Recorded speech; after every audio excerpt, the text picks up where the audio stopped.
બિન હથિયારી police sub inspector નિમણૂક પત્ર એનાયત કાર્યક્રમમાં આપની સૌની વચ્ચે ઉપસ્થિત રાજ્યના લોકપ્રિય મુખ્યમંત્રી આદરણીય શ્રી ભૂપેન્દ્રભાઈ પટેલ સાહેબ, DGP Shri Gyanendrasinh Malikji, ACS home Shri Sanjeev Kumarji, mayor Shrimati Meeraben, mayor Shri Barotji, Shrimati doctor Neerja Gotru અને ઉપસ્થિત પોલીસ પરિવારના સૌ સાથીઓ અને આજે રાજ્યના વિવિધ વિસ્તારોમાંથી જેમને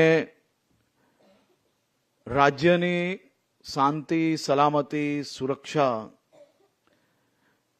અને રાજ્યના નાગરિકો માટે જે આવનારા દિવસોમાં રાત દિવસ એક કરવાના છે એવા રાજ્યના સૌ યુવાન અને યુવતીઓ જે આજે પોલીસ પરિવારના સભ્ય બની રહ્યા છે તેવા સૌ મારા સાથીઓને હું પોલીસ પરિવારમાં સ્વાગત બી કરું છું, આપ સૌ લોકોને અભિનંદન બી આપું છું.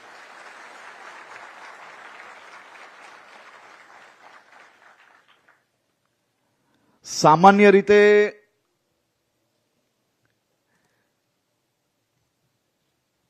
સરકારી નોકરી મેળવવી એક સપનું હોય છે અને એ જ સપનામાં અનેક લોકો એને નોકરી સ્વરૂપે લેતું હોય છે અને અનેક લોકો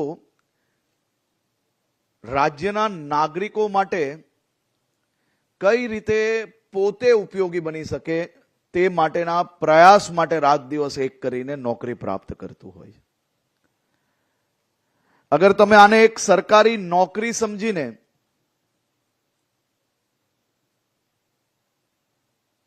એક સામાન્ય પરીક્ષા આપી ને પાસ થયા ને હવે ચલો હું રાજ્ય સરકારમાં સરકારી નોકરી પ્રાપ્ત કરી લીધી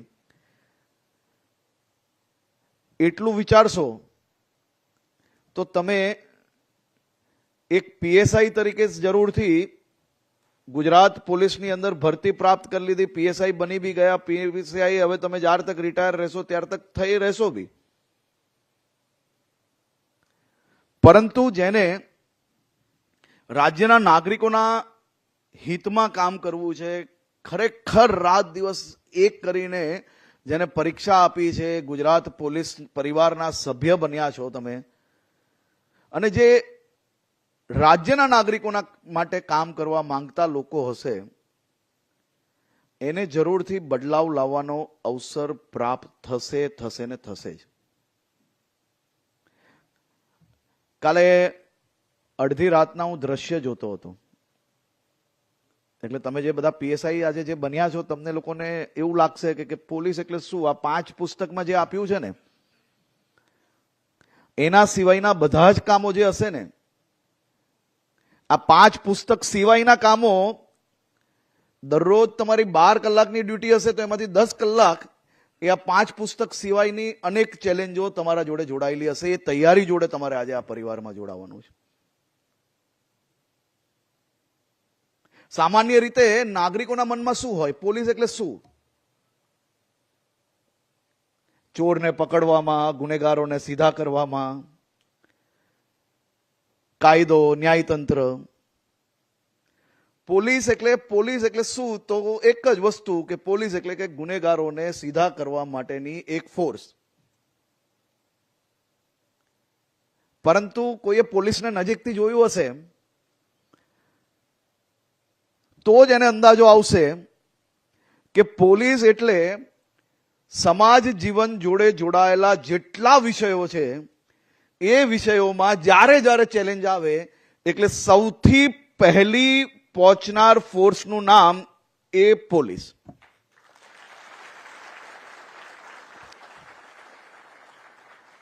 આમાંથી કોરોના કાળમાં કેટલા લોકો હોસ્પિટલ સુધી ગયા હશે મને ખબર નથી, કોઈક સેવા માટે ગયા હશે તો કોઈકના પરિવારજનોને દાખલ કરવા ગયા હશે કે કોઈને જોવા ગયા હશે. કોરોના કાળમાં આપણે શું દેખાય? હોસ્પિટલ એટલે કે ડોક્ટર્સ, નર્સિંગ. પરંતુ એ હોસ્પિટલમાં ડોક્ટર, નર્સિંગ એ બધા જ લોકો સારી રીતે કામ કરી શકે તે માટે વ્યવસ્થામાં સૌથી પહેલા કોઈ ત્યાં ઊભું હોય તો એ હોય આપણી ગુજરાત પોલીસ, અને તેના હિસાબે આ બધી વ્યવસ્થાઓને આપણે પહોંચી વળ્યા. કાલે સુરતમાં ભારે વરસાદ આવ્યો, અનેક દ્રશ્યો મેં જોયા સોશિયલ મીડિયામાં, ન્યૂઝમાં હું જોતો હતો. પોલીસને તરતા આવડે કે ના આવડે, પણ પાણી એમ લાગે ખભા તક છે, પહોંચી વળાશે, દેખા જાયગા, કોઈને બચાવી લેવાશે. તો પોલીસ એને માથે ઉચકીને કાલે અડધી રાત્રે બાળકોને લઈને આવતા આપણે નજરે પડ્યા. હવે એ પોલીસને તમે જઈને પૂછશો ને તો ખબર પડશે કે વહેલી સવારે કાલે કેટલા વાગે ઘરે નીકળેલા અને આજે વહેલી સવારે ક્યારે પાછા ઘરે પહોંચ્યા. પોલીસને કોઈ શિફ્ટ ના હોય.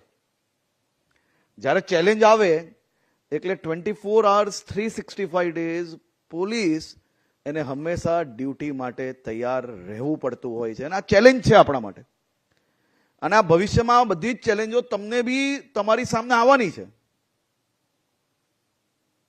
પોલીસ એટલે કે આ કોર્પોરેટ જોબ નથી કે સવારે ઘરેથી નીકળ્યા અને સાંજે આપણે ઘરે કહ્યું હોય કે સાંજે 6 વાગે આવું છું હું પાછો, અને 6 વાગે એક્ઝેક્ટ પોલીસ સ્ટેશનથી નીકળવાના હોય ને એક અર્જન્ટ કોલ આવે એટલે બીજા દિવસે સવારે 6 વાગે બી તમે ઘરે પહોંચો કે ના પહોંચો એનું નક્કી નથી. પણ આવા સમયમાં આ બધી ચેલેન્જીસમાં તમે જ્યારે આજે પોલીસ પરિવારના સભ્ય બન્યા છો, તમે સૌ લોકો પીએસઆઈની પરીક્ષા પાસ કરી, આવનારા દિવસોમાં ગુજરાતના અલગ અલગ ક્ષેત્રમાં લો એન્ડ ઓર્ડર તમે લોકો જ્યારે સંભાળવા જઈ રહ્યા છો, ત્યારે આપ સૌ લોકો આપના પરિવારજનોને બી એટલું જ સારી રીતે એમની જોડે જોડાઈને રહો તેવી હું શુભકામનાઓ આપું છું.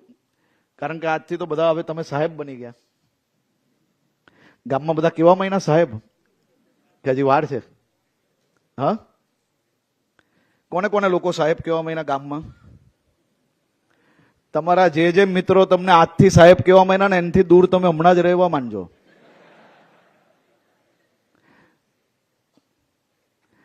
કારણ કે સાચો મિત્રની અગર મિત્રતા તમે આજથી જ ખોઈ લીધી હોય તો એનો મતલબ આપણે જમીન નહીં, જમીનથી બી નીચે રહેવાની આપણી જરૂરિયાત છે. એ સમજીને આપણે આપણું કેરિયરની શરૂઆત કરજો.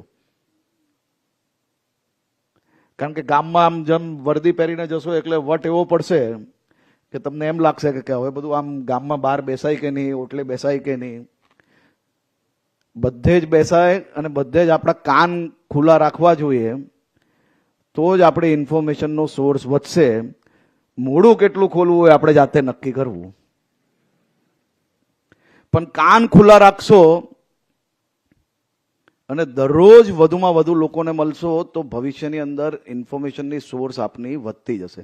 આજના ટેકનોલોજીના જમાનામાં તમને બધાને એમ જ હશે કે હવે આ મોબાઈલથી, બીજું બધું વસ્તુઓથી, ટેકનોલોજીથી જ આપણે માહિતી લેવી, પરંતુ આજે બી હ્યુમન ઇન્ટેલિજન્સ એ ટેકનિકલ ઇન્ટેલિજન્સ કરતાં ખૂબ જ વધુ મહત્વનું છે. એટલે તમારી ટ્રેનિંગ ચાલુ થાય તે પહેલા મારા આટલા વર્ષના અનુભવના આધારે હું આપને કહું છું કે હ્યુમન ઇન્ટેલિજન્સ પર તમે સૌથી પહેલા દિવસથી હ્યુમન ઇન્ટેલિજન્સ કઈ રીતે ડેવલપ કરવી જોઈએ, કઈ રીતે એના સોર્સિસ ડેવલપ કરવા જોઈએ, એ તમે સૌ લોકો વધુમાં વધુ માહિતીઓ પ્રાપ્ત કરવા માટેનો પ્રયત્ન કરજો.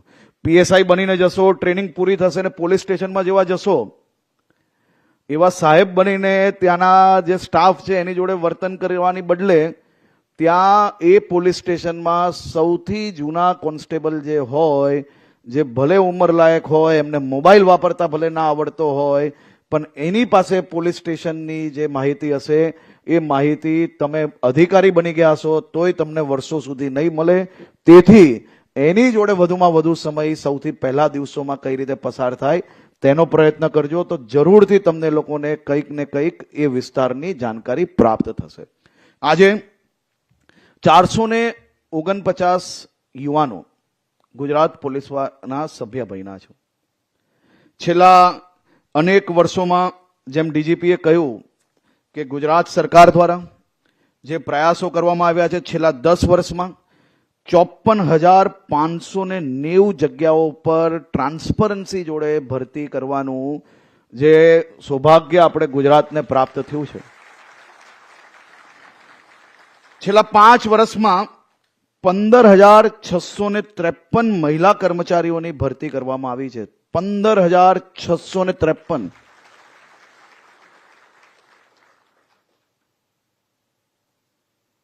%33 પર છો.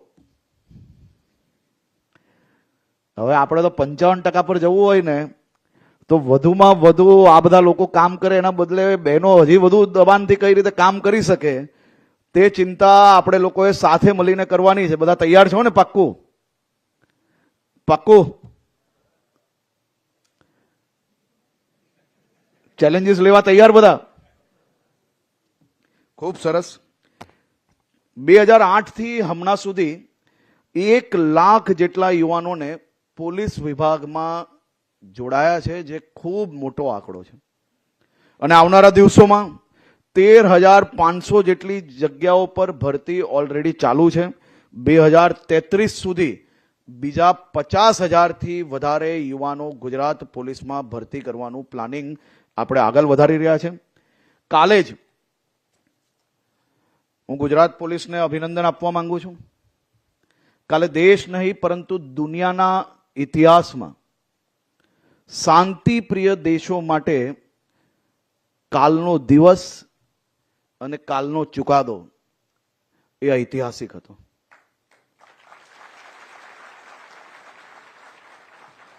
આ ચુકાદો એ માત્ર અમદાવાદ નહીં, ગુજરાત નહીં, સમગ્ર ભારત દેશના સર્વ નાગરિકોને એ વિશ્વાસ અપાવે છે કે આતંકવાદ માટે આ દેશમાં કોઈ જ જગ્યા નથી અને આતંકવાદીઓને ગમે તેવો પ્રયાસ એ લોકો દ્વારા કરવામાં આવે એમને છોડવામાં નહીં આવશે. તેનો સ્પષ્ટ સંદેશ કાલે એ ગુજરાત હાઈકોર્ટના આ ચુકાદામાં સ્પષ્ટ નજરે પડી રહ્યો છે. આ ચુકાદો કાલે આવ્યો. 38 આતંકીઓને ફાંસીની સજા સંભળાવવામાં જે આવેલી હતી સ્પેશિયલ કોર્ટ દ્વારા, તે ત્યારે બહાલી આપવામાં આવી.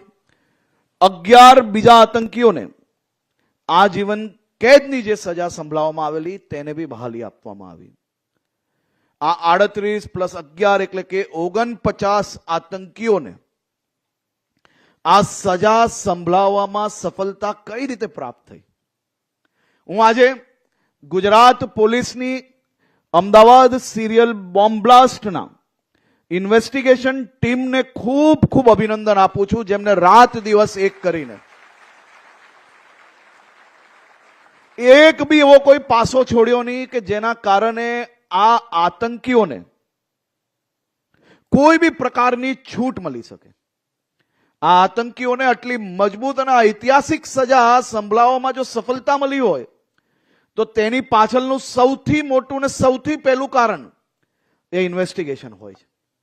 તે પછી સરકારી વકીલો, સ્પેશિયલ કોર્ટ, હાઈકોર્ટના સૌ વકીલો અને હાઈકોર્ટની આખી જસ્ટિસ સિસ્ટમને આજે હું રાજ્યના સૌ નાગરિકો વતી ખૂબ ખૂબ આભાર માનું છું.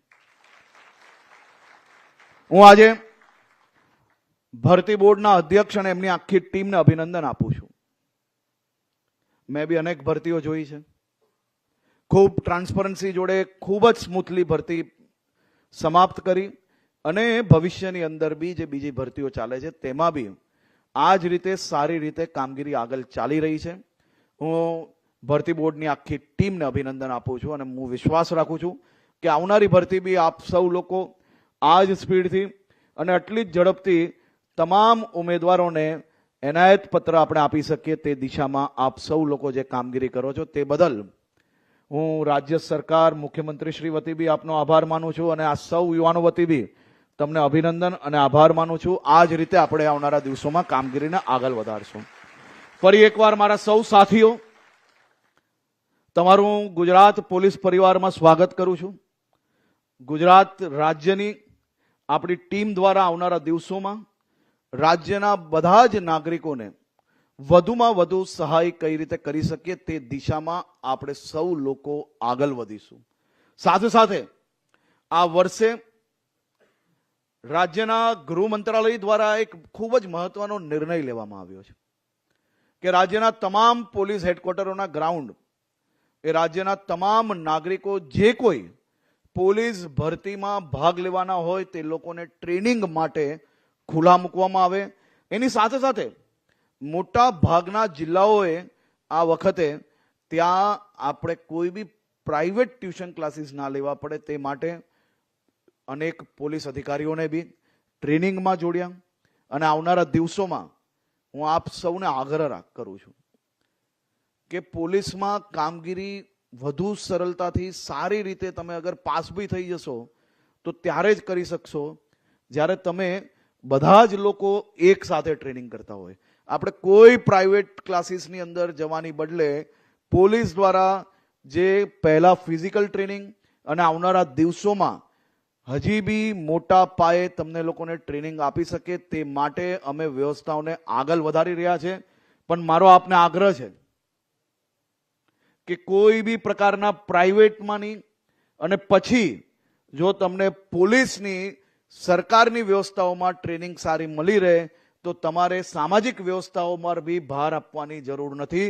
આપણે વધુમાં વધુ પોલીસ અને રાજ્ય સરકારની આ વ્યવસ્થાઓનો ઉપયોગ કરીએ જેથી ત્યાં ખૂબ મોટી સંખ્યામાં ઉમેદવારો તમારી સાથે ટ્રેનિંગ કરતા હશે તો તમામ લોકો પાસેથી તમને અનેક વિષયોની જાણકારી મળશે, અનેક ક્ષેત્રની જાણકારી મળશે, સામાજિક બી બધી જ પ્રકારની જાણકારી મળશે અને બધા જ લોકો ટીમ ગુજરાતના સાથી તરીકે આપણે આગળ વધવાની ભાવના બી આપણી વધશે. તેથી મારે આપ સૌને આગ્રહ છે કે વધુમાં વધુ પોલીસ દ્વારા, જિલ્લા પોલીસ દ્વારા જે ગ્રાઉન્ડોની વ્યવસ્થા કરી હોય તેમાં આપ સૌ લોકો ટ્રેનિંગમાં જોડાવો અને ત્યાં કોઈ બી પ્રકારની વ્યવસ્થાઓમાં તકલીફ હોય તો આપ ઉપરી અધિકારી અથવા અમારી ઓફિસમાં જાણકારી કરશો તો અમે એની અંદર બી સુધારો લાવવાનો 100% પ્રયાસ કરશો. આપ સૌ લોકોને ખૂબ ખૂબ શુભકામનાઓ. ઉજ્જવલ ભવિષ્ય બને અને ઉજ્જવલ ભવિષ્ય માટે તમને કાયદાની બુક બી આપી છે અને કાયદાના બધા જાણકાર છો ને હવે પાક્કો? તો કાયદાની જાણકારીમાં તમારી પાસે પાક્કો વિશ્વાસ બી હોવો જોઈએ. જે કાયદો તોડે તેનું શું હાલત કરવી જોઈએ તેનો અંદાજો આપ સૌ લોકોને હંમેશા માટે હોવો જોઈએ. તેવી બી હું આપ સૌ લોકોને શુભકામનાઓ આપું છું. અને જો આપણે ક્યાંય ચૂકીએ તો મુખ્યમંત્રી શ્રી બહુ લાંબુ બોલતા નથી, પરંતુ સૌથી વધુ લાચિયા અધિકારીઓને ગંગાજલ પીવડાવવાની કામગીરી અગર કોઈ કરી હોય તો એ આપણા રાજ્યના મુખ્યમંત્રી શ્રી ભૂપેન્દ્રભાઈ પટેલજી દ્વારા કરવામાં આવી છે. લોકો હેરાન ના થાય એની ચિંતા કરજો, બાકી આ ગંગાજલ આપણા સુધી ના પહોંચે એની હંમેશા આપણે ચિંતા કરવી જોઈએ. આપ સૌ લોકોને ફરી એકવાર ખૂબ ખૂબ શુભકામનાઓ, ખૂબ ખૂબ આભાર.